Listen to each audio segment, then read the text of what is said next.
उत्तर प्रदेश में तो उनको खुली छूट दी गई है कि जो कोई भी मुसलमानों से रिलेटेड हिस्टोरिकल, कल्चरल, रिलीजियस जगह होगी उस पर आप किसी भी किस्म से आप उस पर हमला कर सकते हैं। कानून का इस्तेमाल जो है ना मजहब को देखकर, पॉलिटिकल आइडियोलॉजी को देखकर इस्तेमाल किया जा रहा है, तो जाहिर है तो ये तो एक बेहतरीन मिसाल है मुसलमानों से हेटरेट की और उनको अप्रेस करने की। ये तो एक हेटरेट का माहौल पूरे देश में बीजेपी ने जो बनाया है और खास तौर से उत्तर प्रदेश में तो उनको खुली छूट दी गई है कि जो कोई भी मुसलमानों से रिलेटेड हिस्टोरिकल, कल्चरल, रिलीजियस जगह होगी उस पर आप किसी भी किस्म से आप उस पर हमला कर सकते, कानून को अपने हाथ में ले सकते और उत्तर प्रदेश की सरकार आंखें बंद कर लेगी, कानें बंद कर लेगी।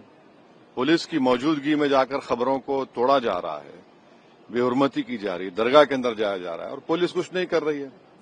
अगर वही लोग मुसलमान समाज के होते तो क्या होता, आप खुद सोचिए। तो कानून का इस्तेमाल जो है ना मजहब को देखकर, पॉलिटिकल आइडियोलॉजी को देखकर इस्तेमाल किया जा रहा है, तो जाहिर है तो ये तो एक बेहतरीन मिसाल है मुसलमानों से हेटरेट की और उनको अप्रेस करने की जो उत्तर प्रदेश में हुआ है कि दरगाह पर हमला, खबरों को तोड़ना।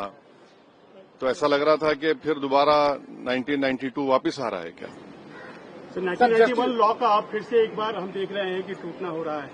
1991 लॉ का प्लेसेस ऑफ वर्शिप एक्ट, हाँ, एक बार फिर से वायलेशन हो रहा है। नहीं, वो वायलेशन तो है, मगर पुलिस की मौजूदगी में इनको कैसे इजाजत दी जा रही है। पुलिस क्या कर रही थी वहां पर?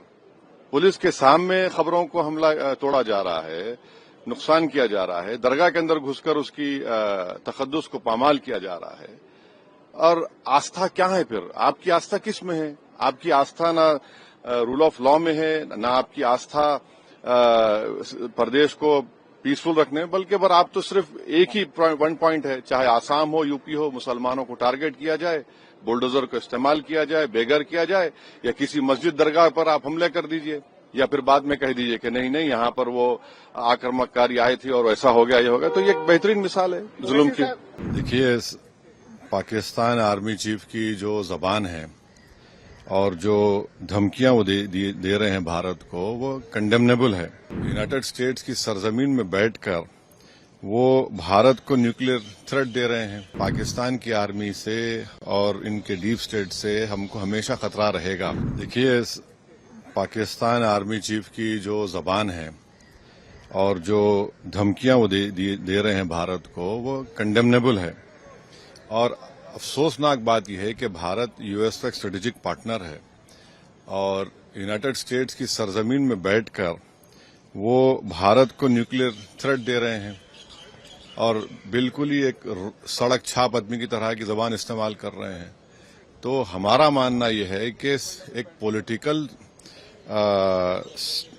मोदी गवर्नमेंट की तरफ से एक पॉलिटिकल रिस्पांस आना चाहिए। जैसे एमईए का स्टेटमेंट आया, और साथ ही साथ हमको ये बात समझना है कि पाकिस्तान की आर्मी से और इनके डीप स्टेट से हमको हमेशा खतरा रहेगा। इसके लिए हमको अपनी जो डिफेंस बजट में जो हम लोग कम खर्चा कर रहे हैं उसको बढ़ाना पड़ेगा ताकि हम तैयार रह सकें।